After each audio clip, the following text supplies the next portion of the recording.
Capítulo XXI de Aventuras de Mazín Sawyer de Mark Twain. Grabado por Víctor Villarraza. Capítulo XXI. Había algo en el modo con que besó a Mazín la tía Paulina que inundó de júbilo su corazón infantil, infundiéndole ideas de felicidad. Y así, cuando al dirigirse a la escuela vio a Bequita sola, sin vacilar un instante acercóse a ella y le dijo: esta mañana me porté mal contigo, Bequita, pero me arrepiento y te juro que nunca, nunca, aunque viva 1000 años, volveré a hacerlo. ¿Me perdonas? La niña se detuvo, miróle cara a cara y exclamó: no tengo nada que perdonar a usted, señor Tomás Sawyer. Nunca le dirigiré a usted más la palabra. Y volviendo a otro lado la cabeza, siguió adelante. Mazín quedó tan sorprendido que no tuvo ni aun la presencia de espíritu necesaria para decirle: ¿y qué me importa, señorita Cursi? Como cayó en la cuenta más tarde de que debiera haberle dicho. Así pues, no dijo nada, pero se apoderó de él una rabia feroz. Se dirigió hacia la plaza, deseando que ella fuese un chico, e imaginando los mojicones que le daría si lo fuese. Bequita, en tanto, sin querer esperar la llegada del ofendido Mazín, se metió en la escuela después de hablar un momento con Alfredo Temple, sin darse cuenta de que exponía al muchacho a recibir una paliza del irritado Mazín. El maestro, señor Dobbins, había llegado a una edad media sin poder satisfacer una legítima ambición. Su sueño dorado era el doctorarse, pero la pobreza le había hecho detenerse en maestro de escuela de un pueblo. Todos los días sacaba un misterioso libro de un cajón y mientras los muchachos cantaban o estaban en el recreo, se absorbía en la lectura, volviéndolo a guardar siempre bajo llave. Todos los escolares se perecían por saber qué libro era, pero ninguno había tenido ocasión de echar una mirada sobre sus páginas. Acerca de la naturaleza del libro, todos, niños y niñas, tenían su opinión formada, pero no había dos opiniones acordes, y la curiosidad era general, excitada por la falta de oportunidad de comprobarlas. Al pasar Bequita por el despacho del maestro, vio la llave puesta en el cajón misterioso. Se aseguró rápidamente de que nadie la veía y en un instante se encontró el libro entre las manos. El nombre del autor y el título, Anatomía, no llevaron luz alguna a su mente, y así comenzó a volver hojas. A las pocas vio una hermosa figura en colores representando un hombre desnudo. En el mismo instante una sombra cayó sobre el grabado. Mazín pasaba por la puerta a tiempo para echar una ojeada a la pintura. Bequita, sorprendida, cerró rápido el libro, doblando la coloreada página por una punta al hacerlo. Enseguida metió el libro en el cajón y dio vuelta a la llave. Luego, precipitándose fuera del despacho, gimió con vergüenza y pena. Mazín Sawyer, eres todo lo miserable que se puede ser para venir a sorprender a una persona y mirar lo que la persona está mirando. ¿Y qué sabía yo si mirabas algo? Debías avergonzarte, Mazín Sawyer. Tú sabes lo que acabas de decirme en la calle y lo que yo te dije. Me castigarán, oh, me castigarán. Y yo nunca fui castigada en la escuela. Luego golpeó el suelo con su piececito y dijo: sé acusón si quieres. Yo sé lo que sucederá. Anda, véngate. Ve con el cuento. Y salió de la escuela lamentándose. El chico permaneció tranquilo, aunque algo aturdido por aquel aluvión de reproches, y pensó: qué especie de tonta es esa chica. Nunca he visto otra igual en la escuela. Bueno, por supuesto que yo no voy a contar al viejo Dobbins esta tontería, pero no por eso dejará de averiguarlo el maestro. El viejo Dobbins preguntará quién ha tocado su libro. Nadie le responderá y entonces seguirá el procedimiento de siempre. Preguntar a todos, desde el primero hasta el último, uno por uno, y cuando llegue el turno a las muchachas, él lo sabrá sin que lo confiese ninguna. Las caras de las chicas siempre lo revelan. Él se lo conocerá en la cara. Bueno, es una desgracia para Bequita Thatcher, pero no hay remedio. Y dirigiéndose hacia la plaza y continuando el hilo de sus pensamientos, concluyó: muy bien, creyó que yo iba a denunciarla. Así aprenderá a conocerme. Y reunióse con sus camaradas ante la escuela. Poco después llegaba el maestro y principiaban las clases. Masín, pensando en lo que iba a suceder, estaba distraído. Cada vez que echaba una mirada a los bancos de las muchachas, veía la carita de Bequita turbada. Bien considerado todo lo sucedido, no tenía por qué compadecerla, al contrario, pero estaba tan apesadumbrado que hubiera hecho todo lo posible por ayudarla. Estaba nervioso. De pronto el maestro sacó el libro. Masín empezó a torturar su imaginación para salvar a Becca, mientras ésta enrojecía, poniendo gran atención a los procedimientos. No esperaba que Masín la salvase negando que ella hubiese abierto el libro. Y tenía razón. La negativa era la cosa peor para Masín. Tentada estuvo de decir que había sido Alfredo Temple el que había tocado el libro, pero se contuvo e hizo esfuerzos por mantenerse tranquila pensando: no diré una palabra. El ex pirata buscaba en vano un medio de salir del atolladero cuando el maestro, abriendo el libro, vio la hoja doblada y arrugada, y dirigiéndose con voz de trueno a los discípulos: ¿quién ha tocado este libro?, dijo. Hubo un silencio suficiente para poder contar 10 pausadamente. Como nadie respondía, repitió la pregunta. Todos callaban. Se hubiera oído en la clase el vuelo de una mosca. El maestro se puso de pie y mirando cara a cada preguntado, comenzó la tarea. Benjamín Rogers, ¿ha tocado usted el libro? Una negativa y una pausa. ¿Y usted, José Harper? Otra negativa y otra pausa. Así fue, preguntando a todos, y ante la negativa general de los muchachos, comenzó el interrogatorio a las muchachas. Amalia Lawrence, una negativa enérgica con la cabeza. Gracia Miller, el mismo signo. Susana Harper, conteste. Otra negativa. La próxima niña era Bequita. Masín temblaba de la cabeza a los pies con excitación nerviosa. Rebecca Thatcher.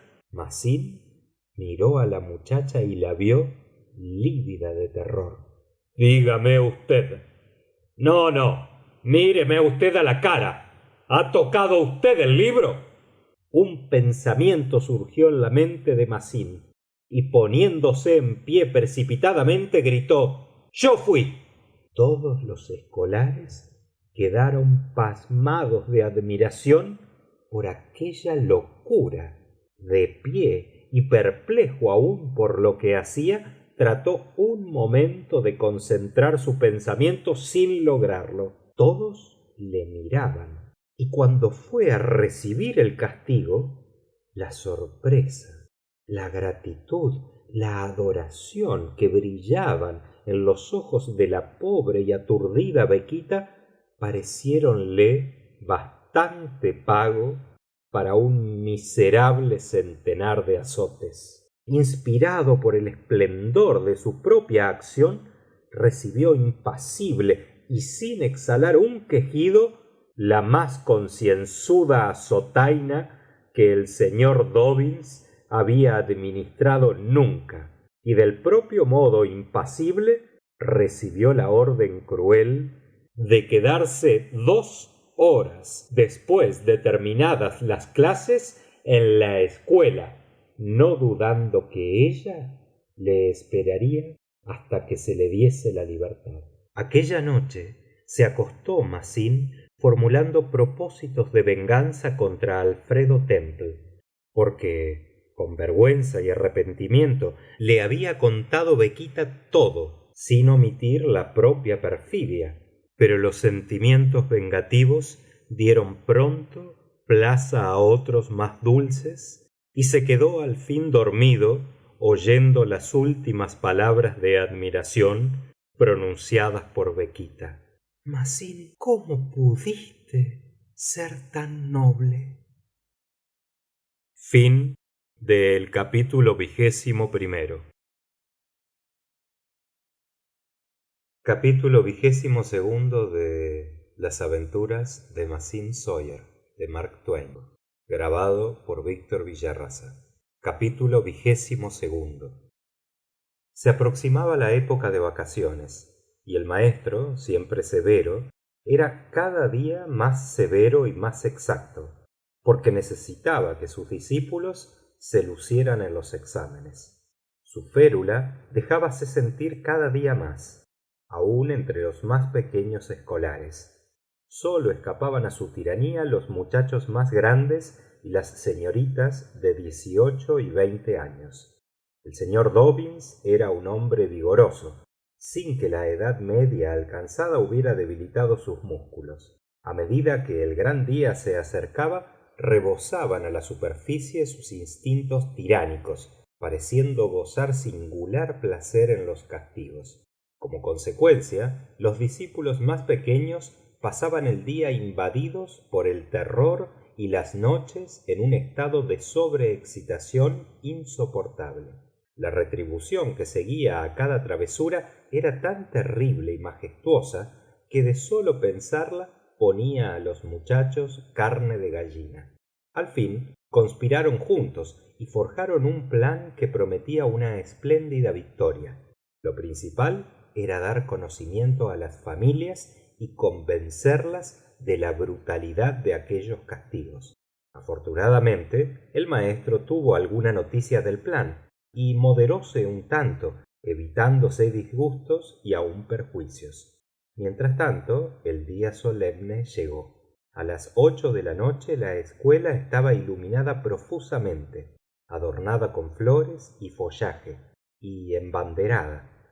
El maestro sentóse en su trono, rodeado de los discípulos que iban a tomar parte en la fiesta, sentados en escaños sobre la plataforma y la sala repleta de gente. Los ejercicios principiaron. Un muchacho recitó el indispensable discurso. No podía esperar llegar a haber merecido la distinción de hablar al público desde este sitio, etc. Era un muchachito que acompañaba la palabra con espasmódicos gestos, como podía haberlo hecho una máquina, suponiendo que se perdiera el tiempo en hacer una máquina para tales tonterías. Se le aplaudió, hizo su saludo mecánico y se sentó. Una chiquilla semi-avergonzada murmuró: María tiene un corderito, etc. Se le aplaudió por cortesía y se sentó feliz y con el rostro enrojecido. Mazzin adelantóse resuelto y confiado hasta el medio de la plataforma y comenzó a declamar el infaltable Libertad o muerte, que empezó con energía y francos ademanes, pero en medio de la composición se detuvo en seco, olvidando el resto. Quedóse en actitud graciosa, pero en vano miró al techo y a los lados para recordar. Verdaderamente tenía la manifiesta simpatía de los espectadores, pero lo peor era que tenía también su silencio, y esto le desanimaba en vez de animarle.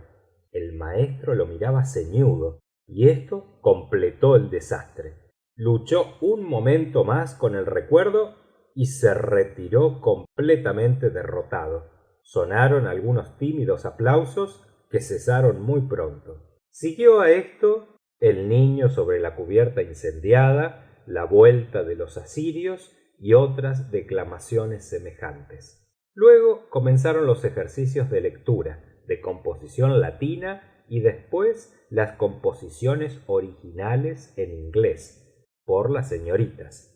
Cada una adelantaba hasta el medio de la plataforma y leía su trabajo, que solía ser muy parecido al que ya habían hecho años antes sus madres, sus abuelas y probablemente todas sus antecesoras en línea femenina desde las primeras cruzadas. La amistad, memorias de antaño, la religión en la historia, ensueños, melancolía, amor filial, ventajas de la educación, corazones generosos, etcétera, etcétera. El distintivo de esas composiciones era un derroche de palabras finas y frases poéticas, sin un pensamiento original, dándoles más caracteres de sermón insoportable y tedioso que de pieza literaria.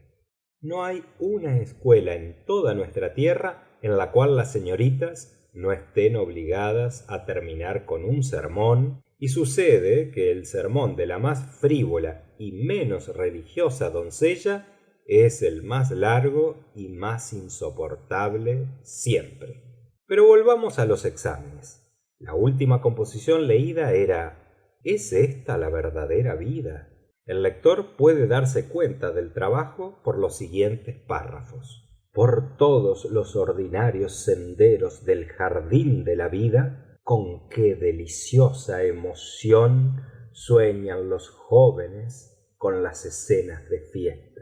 La imaginación es un obrero que elabora constantemente los rosados colores de la alegría. La fantasía, sectario de sí misma, se contempla en su trono deslumbrante y goza forjando telas vistosas y delicadas, adornos caprichosos y costosísimos, refinamientos suntuosos y elegantes, y fiestas alegres y arrebatadoras.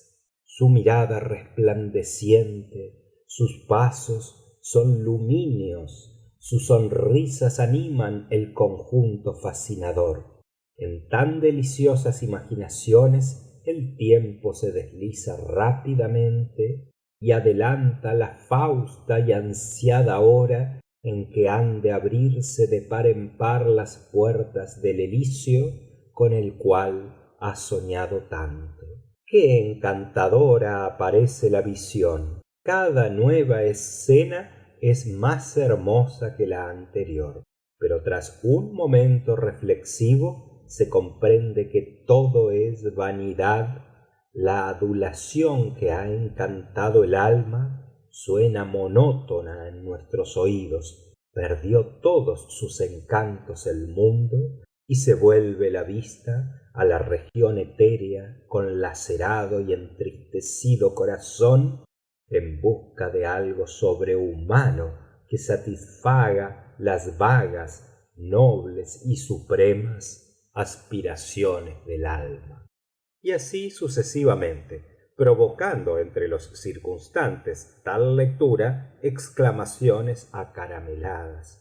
¡Qué dulce! ¡Qué elocuente! ¡Qué poético! ¡Qué verdad! Etcétera. Y terminó el sermón provocando una verdadera tempestad de aplausos. Luego, una chica flacucha, paliducha, leyó un poema, 2 octavas, que se titulaban Despedida al Alabama de una doncella del Missouri. Decían así: yo te adoro, Alabama, buenos días, pero voy a dejarte por un rato, mi corazón se quedará contigo, la cosecha me llama hacia otro lado. No olvidará tus bosques tan floridos quien una vez los haya atravesado, sufriendo los azotes de Talasí para ver a la aurora en su áureo carro. No me causa vergüenza el sentimiento que me obliga a verter acerbo llanto. No parto a tierra extraña, mas tampoco de tierra extraña por mi mal me parto. Hogar y bienvenida se me ofrecen, y sin embargo con pesares marcho. Por dejarte, Alabama, pues, quisiera estar contigo tete a tete 1000 años.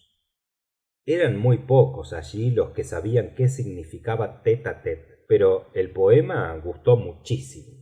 Luego, una mozuela de sombrío aspecto, cejijunta, de ojos negros, asumiendo trágica expresión, principió a leer con mesurado tono. Una visión. Obscura y tempestuosa era la noche, ni una sola estrella centelleaba en derredor del trono del Altísimo, pero las detonaciones celestes vibraban constantemente en los oídos, mientras las terroríficas luces cruzaban de un extremo a otro la bóveda sombría, como dispersas, aterradas y en fuga ante el poderoso genio del ilustre Franklin. Hasta los cavernosos vientos salieron todos de sus hogares míticos para contribuir a hacer más terrible, más espantosa, más tétrica, más cavernosa la sombría escena.